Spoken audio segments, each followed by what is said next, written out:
Next topic આપણે આજે લઈશું હેલો આલ્કેનના રાસાયણિક ગુણધર્મો. ભૌતિક ગુણધર્મનો ટોપિક આપણે પૂરો કરી દીધો. સ્ટીરિયોકેમિસ્ટ્રીની ટર્મિનોલોજી જોઈ ગયા, આરએસ નામકરણ, ડીએલ નામકરણ, ઇઝેડ નામકરણનો ટોપિક પણ જોઈ ગયા. હવે એ બધી ફિઝિકલ પ્રોપર્ટીઝ પછીનો જે સ્ટીરિયોકેમિસ્ટ્રીનો ટોપિક હતો આખો અલગ હતો, એટલા માટે એને પહેલાં લઈ લીધું. હવે એની જરૂર આપણે અહીંયા ટોપિકમાં પડવાની છે. એના માટે હવે આપણે તૈયાર છીએ. તો આપણો જે હવે નેક્સ્ટ ટોપિક આવે છે હેલો આલ્કેનના રાસાયણિક ગુણધર્મો વિશે આપ્યો. અલગ અલગ પ્રકારના રાસાયણિક ગુણધર્મો, અલગ અલગ રાસાયણિક પ્રક્રિયાઓ વિશે મતલબ કે સમજવાનું છે. તો આપણું જે આજનો ટોપિક છે હેલો આલ્કેનના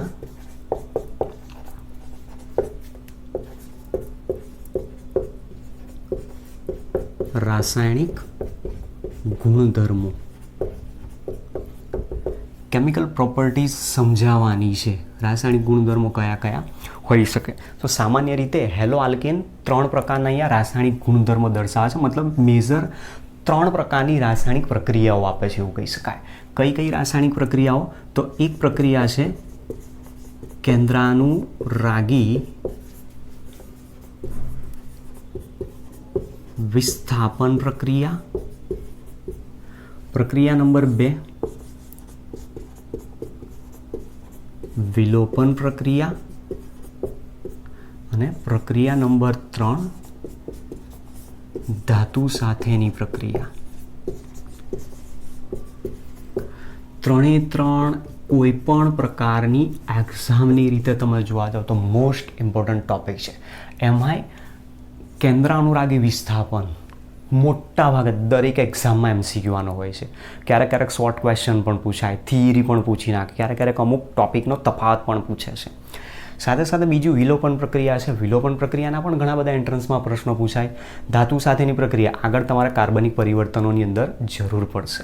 તો હવે આની અંદર આપણે એ સમજવાનું છે કે હેલો આલ્કીન રાસાયણિક ગુણધર્મો જે બતાવે છે અલગ અલગ પ્રકારના, એમાં સૌથી પહેલો જે પોઈન્ટ આપ્યો છે કેન્દ્રાનુરાગી વિસ્થાપન પ્રક્રિયા. 11મા ધોરણમાં ટોપિક આવી ગયો હતો, ક્લિયર છે, યાદ કરજો. હાઇડ્રોકાર્બનના ચેપ્ટરમાં આવેલો છે. કેન્દ્રાનુરાગી વિસ્થાપન પ્રક્રિયા ત્યાં ભણી ગયા, વિલોપન પ્રક્રિયા ત્યાં ભણી ગયા, ધાતુ સાથેની પ્રક્રિયા પણ તમે ત્યાં ભણીને આવેલા છો, વુર્જ રિએક્શન તમે ભણેલા છો, બરાબર. એટલે લગભગ મોટા ભાગનો ટોપિક આવી ગયો છે. પણ હવે આને આપણે ડીપમાં સમજવાનું છે. ખરેખર કોઈ પણ પ્રકારનું એક્ઝામ્પલ તમને આપી દીધું હોય તો એક્ઝામ્પલને આપણે કઈ રીતે સોલ્વ કરી શકીએ છીએ? કારણ કે 11થના બેઝ ઉપર બિલકુલ સિમ્પલ ક્વેશ્ચન જ હોય છે. હવે તમારે અહીંયાથી થોડુંક બિયોન્ડ વિચારવું પડશે કે કોઈ સ્ટ્રક્ચરમાં ચેન્જ કરી આપે તો એનો આન્સર શું હોવો જોઈએ આપણી પાસે. તો સમજતા જઈશું આમાં. જેમાં સૌથી પહેલાં આપેલું છે કેન્દ્રાનુરાગી વિસ્થાપન પ્રક્રિયાનો પોઈન્ટ છે, જેને આપણે ન્યુક્લિયોફિલિક સબસ્ટિટ્યુશન રિએક્શન તરીકે નામ આપીએ છીએ. કેન્દ્રાનુરાગી વિસ્થાપન પ્રક્રિયા.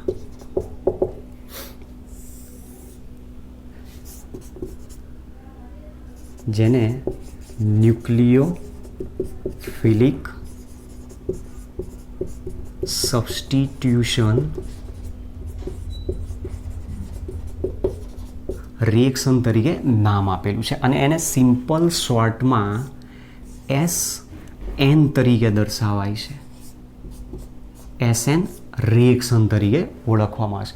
મતલબ આના ઉપરથી એક વસ્તુ કન્ફર્મ છે કે પ્રક્રિયા જે થાય છે એ કયા પ્રકારની છે? વિસ્થાપન. કોનું વિસ્થાપન થશે? હેલો આલ્કેનમાં રહેલા હેલોજન પરમાણુનું વિસ્થાપન થાય. એ વિસ્થાપન કોના દ્વારા? કેન્દ્રાનુરાગી દ્વારા છે. તો કેન્દ્રાનુરાગીને આપણે ન્યુક્લિયોફાઇલ તરીકે દર્શાવીએ છીએ. ન્યુક્લિયોફાઇલ ઉપર ઇલેક્ટ્રોન ચાર્જ હોય એટલે હંમેશા મોટા ભાગે નેગેટિવ ચાર્જ દર્શાવતો હોય, અથવા તો પછી ન્યુક્લિયોફાઇલ ઉપર વધારાનું ઇલેક્ટ્રોન યુગ્મ હોવું જોઈએ. સમજીએ પહેલાં. તો સૌથી પહેલાં આપણી પાસે જે પોઈન્ટ છે કેન્દ્રાનુરાગી કોને કહી શકાય? કેન્દ્રાનુરાગી શું છે? તો કેન્દ્રાનુરાગી પ્રક્રિયક, જેને ન્યુક્લિયોફાઇલ તરીકે ઓળખીએ છીએ. તો આપણે પ્રક્રિયકો વિશે પણ 11માં ભણી ગયા. ઇલેક્ટ્રોન અનુરાગી પ્રક્રિયક અને કેન્દ્રાનુરાગી પ્રક્રિયક. તો ઇલેક્ટ્રોન અનુરાગી કોને કહી શકાય? કે ઇલેક્ટ્રોન અનુરાગી એટલે એવો પ્રક્રિયક કે જેના ઉપર ધન વીજભાર હોય, જેને ઇલેક્ટ્રોન તરફ આકર્ષણ હોય, એને આપણે ઇલેક્ટ્રોનુરાગી પ્રક્રિયક કહે છે. અથવા એવો કોઈક તટસ્થ અણુ કે જેમાં ઇલેક્ટ્રોનની ઉણપ હોય છે, એને પણ આપણે ઇલેક્ટ્રોન અનુરાગી પ્રક્રિયક તરીકે નામ આપીએ છીએ. સામે અહીંયા જે આપ્યું છે કેન્દ્રાનુરાગી છે, તો કેન્દ્રાનુરાગી પ્રક્રિયક કોને કહી શકાય કે જેને કેન્દ્ર તરફ આકર્ષણ હોય, એવું આપણે સિમ્પલ લોજિક હોય. કેન્દ્રની અંદર કોણ છે? પ્રોટોન અને ન્યુટ્રોન. વીજભાર કોનો? માત્ર પ્રોટોનનો છે. તો પ્રોટોનનો વીજભાર કેવો? ધન વીજભાર છે. તો મતલબ જેને ધન વીજભાર તરફ આકર્ષણ હોય એને શું કહેવાય?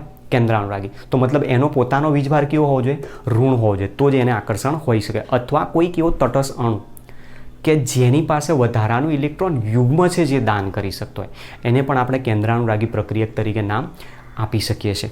તો એની ડેફિનેશન સાથે અહીંયા સમજીએ. જે પ્રક્રિયકને ધન વીજભારિત ઘટક તરફ આકર્ષણ હોય કે જે ઋણ વીજભાર ધરાવે છે, બરોબર. એટલે શબ્દ સમજો. જે પ્રક્રિયક કે જેનો વીજભાર કેવો છે? ઋણ વીજભાર, કે જેને ધન વીજભાર તરફ આકર્ષણ હોય છે. ક્લિયર? એટલે શબ્દ અહીંયા થોડુંક લખવામાં આ રીતે અહીંયા દર્શાવ્યું છે એવું કે જે પ્રક્રિયકને ધન વીજભારિત ઘટક તરફ આકર્ષણ હોય કે જે પોતે ઋણ વીજભાર ધરાવે છે, અથવા તટસ્થ અણુ કે જે વધારાનું ઇલેક્ટ્રોન યુગ્મ ધરાવે છે, કે જે વધારાનું ઇલેક્ટ્રોન યુગ્મ ધરાવે છે, તેને કેન્દ્રાનુરાગી પ્રક્રિયક કહે છે. જેને NU ઇલેક્ટ્રોન યુગ્મ હોય અથવા માઇનસ બધા NU સંજ્ઞા વડે દર્શાવાય છે. તો મતલબ આને કહીએ છીએ આપણે ન્યુક્લિયોફાઇલ તરીકે શબ્દ વાપરીએ છીએ, બરાબર. તો આ ન્યુક્લિયોફાઇલ આપેલો છે. હવે ન્યુક્લિયોફાઇલ તમે જુઓ કે લુઈસ એસિડ હશે કે લુઈસ બેઝ હોઈ શકે. તો આપણે એવું ભણી ગયા લુઈસના નિયમમાં કે જે ઇલેક્ટ્રોન યુગ્મ દાન કરવાની ક્ષમતા ધરાવે ને લુઈસ બેઝ કહેવાય, જે ઇલેક્ટ્રોન યુગ્મ મેળવવાની ક્ષમતા ધરાવે ને લુઈસ એસિડ કહી શકાય. તો મતલબ આપણે અહીંયા કહી શકીએ કે કેન્દ્રાનુરાગી પ્રક્રિયકો, કેન્દ્રાનુરાગી પ્રક્રિયકો બધા જ લુઈસ બેઝ તરીકે વર્તે.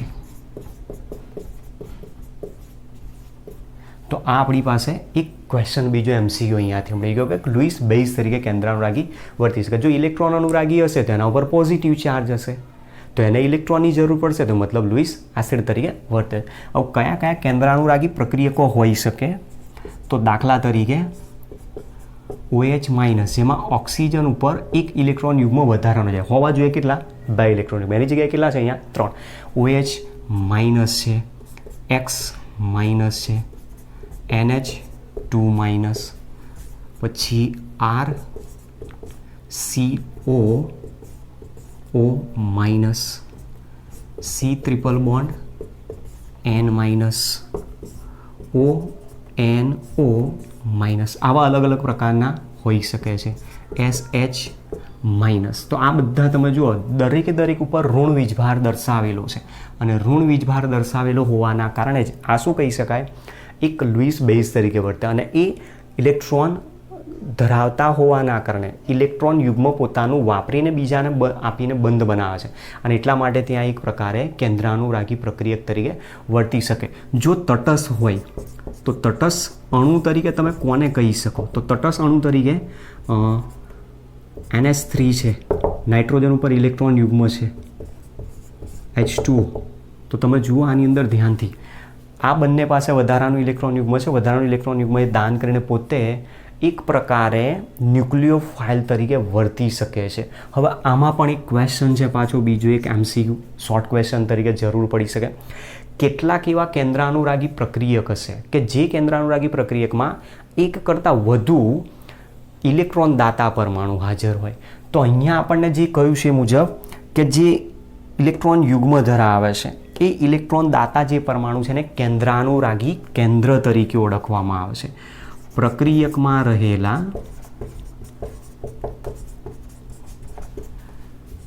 ઇલેક્ટ્રોન દાતા પરમાણુને કેન્દ્રાનુરાગી કેન્દ્ર તરીકે ઓળખવામાં આવે છે. તો મતલબ આની અંદર ઓક્સિજન ન્યુક્લિયોફિલિક સેન્ટર કહી શકાય, કેન્દ્રાનુરાગી કેન્દ્ર. હેલોજન પરમાણુ પોતે જ વધારાનું ઇલેક્ટ્રોન દાન કરી શકે. આની અંદર આ નાઇટ્રોજન, તો નાઇટ્રોજન ઇલેક્ટ્રોન દાતા, ઓક્સિજન ઇલેક્ટ્રોન દાતા, નાઇટ્રોજન ઓક્સિજન દાતા પણ છે અને કાર્બન પણ ઇલેક્ટ્રોન દાતા હોય છે. હવે આમાંથી એકચ્યુઅલી નેગેટિવ ચાર્જ કોના ઉપર આવે? કાર્બન ઉપર આવે છે. સમજાવું છું કઈ રીતે છે. પછી આની અંદર પણ ઓક્સિજન પણ છે, નાઇટ્રોજન પણ છે. તો ઓક્સિજન અને નાઇટ્રોજન બંને ઇલેક્ટ્રોન દાતા આની અંદર સલ્ફર ઇલેક્ટ્રોન દાતા તરીકે છે. તો અહીંયા આપણને જે દર્શાયા છે એ બધા ઇલેક્ટ્રોન દાતા પરમાણુ તરીકે છે અને એટલા માટે એને શું કહી શકાય? કેન્દ્રાનુરાગી કેન્દ્ર. તો હવે પ્રશ્ન અહીંયા બીજો એક છે, ઉભયદંતી કેન્દ્રાનુરાગી પ્રક્રિયક કોને કહી શકાય? મતલબ એમ્બિડેન્ટ ન્યુક્લિયોફાઇલ એટલે શું? પ્રશ્ન આપણો આ છે અહીંયા. એમ્બિડેન્ટ ન્યુક્લિયોફાઇલ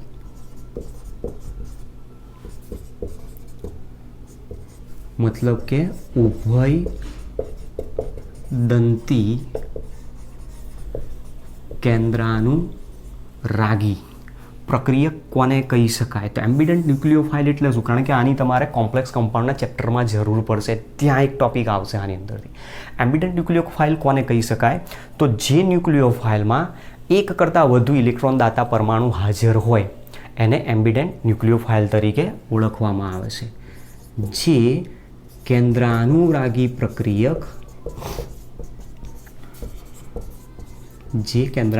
પ્રક્રિયક એક કરતાં વધુ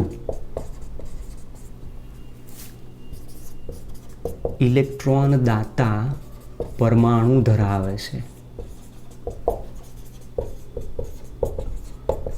તેને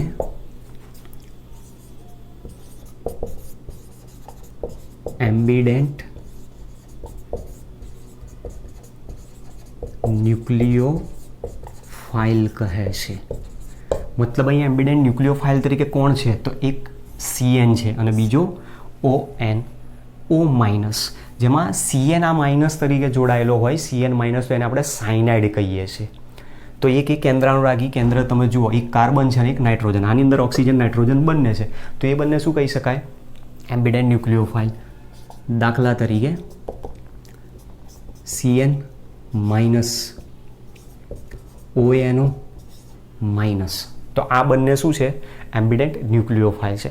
જેમાંથી જો CN માંથી કાર્બન જોડાયેલો હોય તો આલ્કાઇલ સાયનાઇડ સંયોજન બનાવે અને જો નાઇટ્રોજન જોડાયેલો હોય તો આઇસો સાયનાઇડ સંયોજન બનાવે. પછી આ નાઇટ્રાઇટ આયન આપેલો છે. જો ઓક્સિજન જોડાયેલો હોય તો આ આલ્કાઇલ નાઇટ્રાઇટ પ્રકારનું સંયોજન બનાવે અને જો નાઇટ્રોજન જોડાયેલો હશે તો નાઇટ્રો આલ્કીન સંયોજન બનાવે. કઈ રીતે છે જુઓ, અહીંયા સમજાવું છું. એ પણ તો આપણી પાસે આ શોર્ટ ક્વેશ્ચનની અંદર ઘણીવાર પૂછાયેલો ક્વેશ્ચન છે અને એમાંથી MCQ પણ પૂછાઈ શકે છે.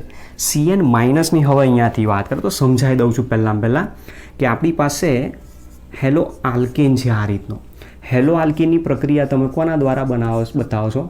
NaCN દ્વારા. NaCN હોઈ શકે અથવા KCN પણ હોઈ શકે છે.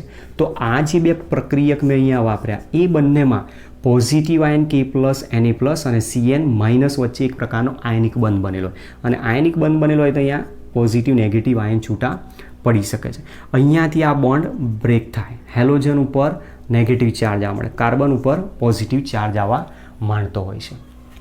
હવે જે પ્રશ્ન આપણો છે અહીંયા કે હેલો આલ્કેનના રાસાયણિક ગુણધર્મો હતા, અહીંયા કેમ એવું જોવા મળ્યું? તો એનું રીઝન છે કે હેલો આલ્કેનની અંદર બંને પરમાણુની વિદ્યુત ઋણતામાં ઘણો મોટો તફાવત છે, જેના કારણે બંધના બંને ઇલેક્ટ્રોન હેલોજન પરમાણુ પર જાય છે અને એટલા માટે હેલોજન અંશતઃ ઋણ વીજભાર ધરાવે છે અને કાર્બન અંશતઃ ધન વીજભાર ધરાવે.